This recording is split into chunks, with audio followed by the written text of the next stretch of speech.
Hola estudiantes, hoy comenzamos con una primera cápsula analizando lo que ya hemos visto un poco en clase y quisiéramos reforzar.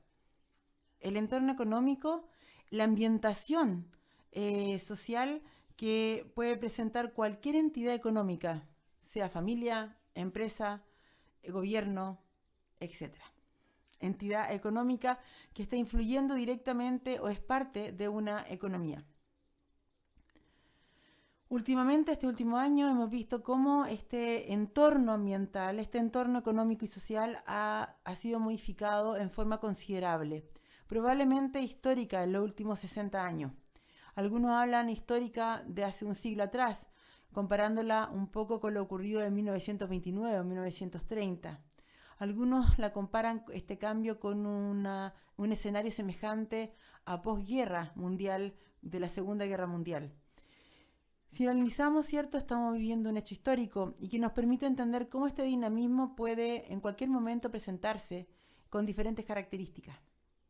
La economía de los países han cambiado, las metodologías de educación han cambiado, el teletrabajo se ha hecho parte de nuestras vidas, las universidades han tenido que adaptarse a la forma de enseñanza, la política, los cambios sociológicos, sociales.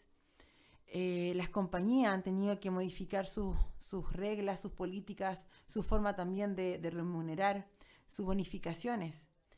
Hemos visto cambios de la producción mundial, producción nacional. Hay países, por ejemplo, como España, que ha sido uno de los países más resentidos económicamente por el efecto pandemia. Hay muchas interrogantes, mucha incertidumbre. Cambios políticos, cambios económicos, cambios científicos, cambia la productividad de las compañías. Vemos que compañías, por ejemplo, como Kodak, que tenía un mercado totalmente distinto a lo que es la fotografía en sí, vemos que ahora, por una política gubernamental, deben cambiar su producción y pasar a Kodak farmacéutica.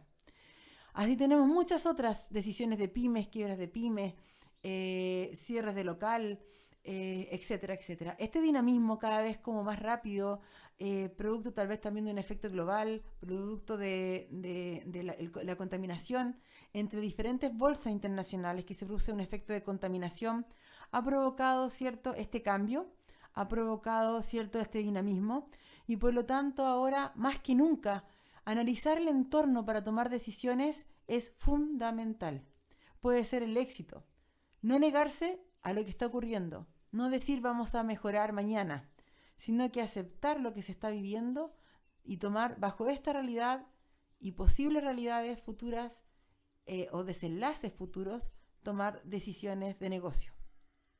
Por lo tanto, si tuviésemos que definir qué es el entorno económico, es el ambiente en el que se mueven las personas, las familias, las empresas, el gobierno y donde interactúa cada una de estas unidades generando agregados macroeconómicos.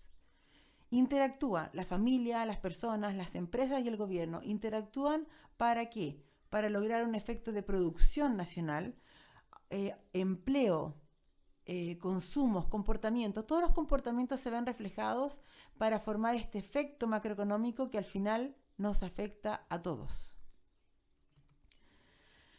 Quisiera aclarar algunos aspectos con respecto, por ejemplo, a la economía. Cuando uno habla de economía, a veces se piensa que la economía va dirigida un poco al capitalismo o va dirigida un poco al tema más que todo financiero. O tal vez no existe un concepto bien claro de lo que es lo que estudia la ciencia económica.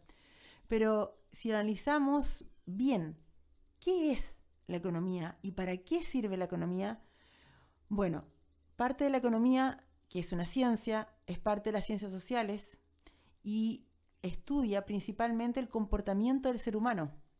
El comportamiento del ser humano bajo dos características.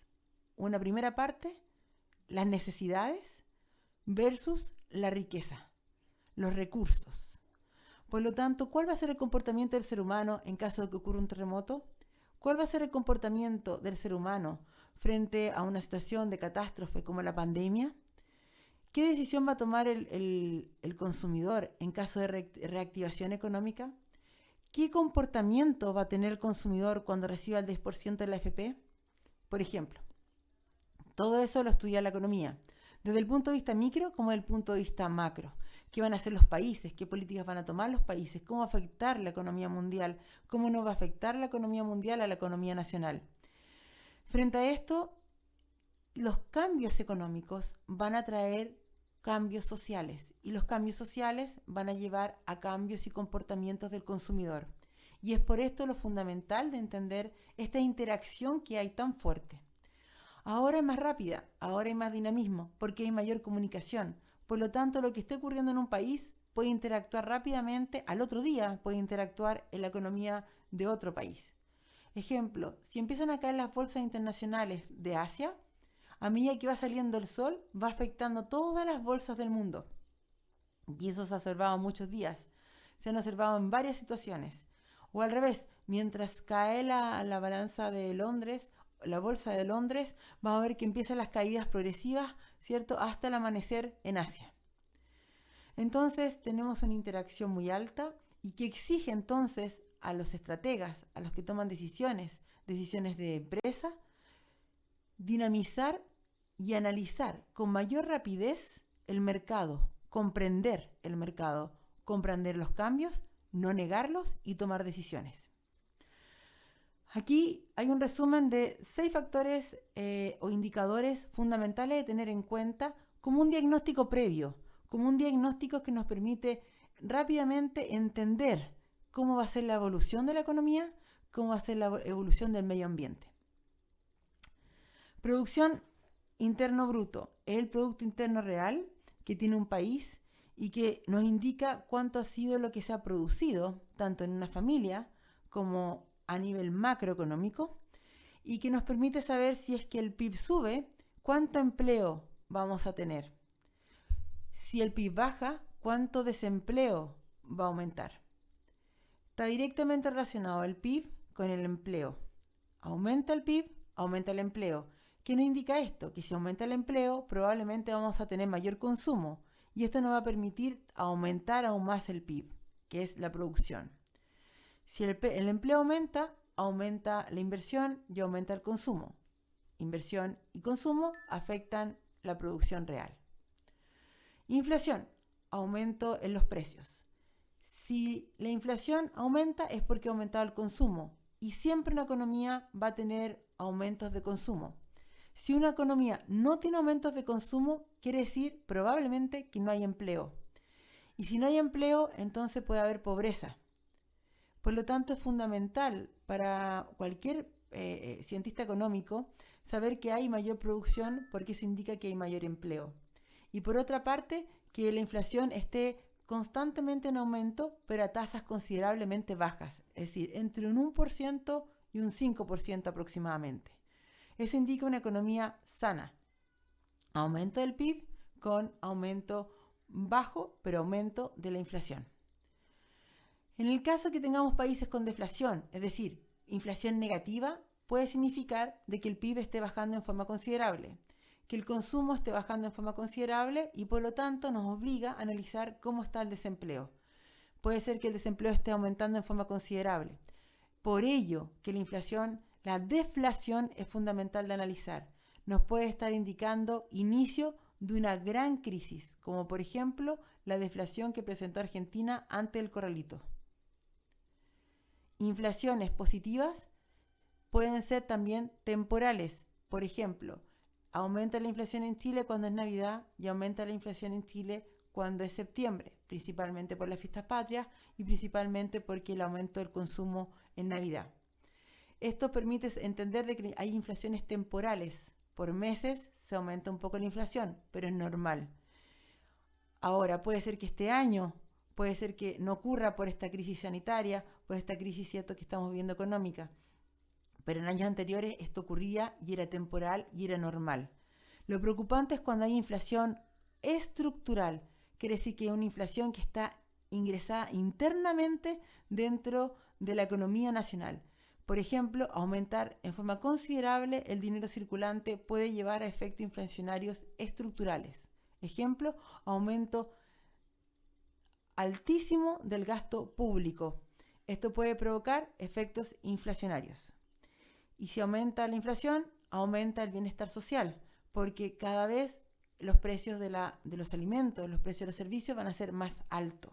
Por lo tanto, puede conllevar a pobreza. El índice Gini nos analiza la igualdad social, la equidad social. Es un indicador fácil que se publica cada 2 años, generalmente por universidades de prestigio, y que también lo analiza el Banco Mundial. ¿Qué indica esto? Las desviaciones estándar de la curva normal de ingreso de un país. Por lo tanto, las desviaciones estándar, es decir, los extremos más pobres con los extremos más ricos, se suman. Lo normal es que un país tenga un 30% de índice Gini, es decir, que el 70% restante es clase media.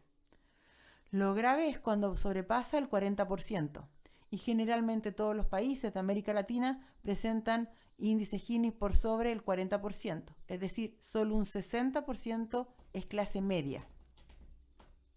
Fundamental tenerlo en cuenta para tomar decisiones de mercado, para tomar decisiones de inversión. Fundamental también para tenerlo en cuenta cuando nosotros queremos analizar cuánto es el porcentaje de clase media, qué le gusta a la clase media, qué características tienen los extremos para, por ejemplo, presentar un determinado producto en ese mercado. Tenemos también la tasa de interés, que está directamente relacionada con la inversión privada. A mayor tasa de interés, menor inversión privada. Si está muy alta la tasa de interés, yo como inversionista no voy a pedir un crédito, por ejemplo, hipotecario, no me interesa pedir un crédito de consumo. Pero si la tasa de interés baja en forma considerable, probablemente me incentive a o pedir un crédito hipotecario o pedir un crédito de inversión. Y el IPSA nos mide el dinamismo de las bolsas de valores. El dinamismo de las bolsas de valores nos permite identificar cómo va el país, cómo están las características del país. Y eso nos permite mejorar considerablemente la decisión de mercado, porque estamos midiendo directamente el efecto especulativo. Si hay un efecto especulativo negativo, por ejemplo, la alta incertidumbre está provocando muchas quiebras en el país, probablemente la bolsa de valores baje.